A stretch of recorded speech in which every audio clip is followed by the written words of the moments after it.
I'm Mike Laidlaw, lead designer for Dragon Age 2, and today we're going to take a look at some PC gameplay and the two different ways you can play Dragon Age 2, as an action RPG adjusting your strategy on the fly, or with a more considerate pause and play approach, issuing your orders tactically. Let's take a look.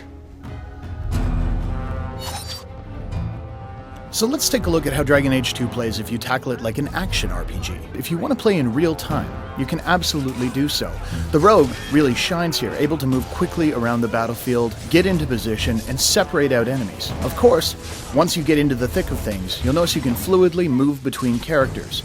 Mages, of course, shine when groups are clustered, while a stealth character can deliver vast amounts of damage from the safety of shadows. And with the enemies torn to pieces, it's just a matter of switching back to Hawke to pick up the stragglers.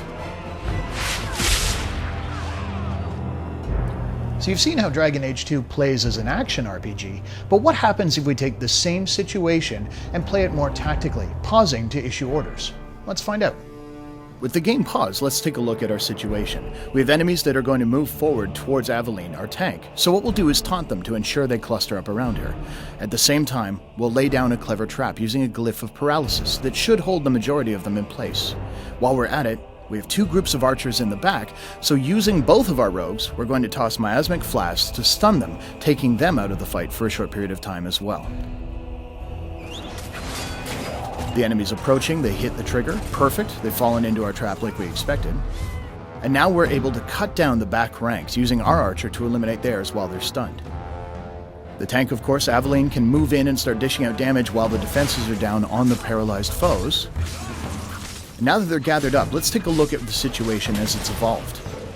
Switching to Hawke, you'll notice that the enemies are all kind of standing in a row, perfect for a knockdown attack, which will scatter them off their feet and unable to move out of a rain of arrows that Varric will lay down over the battlefield. And there it is. Now switching back to our mage, we register the enemies are starting to weaken. We're going to use a top-tier mage ability, Firestorm, raining down from the heavens to eliminate the last of our foes. So this is just an example of how a well-coordinated team can deal with an encounter where they're vastly outnumbered.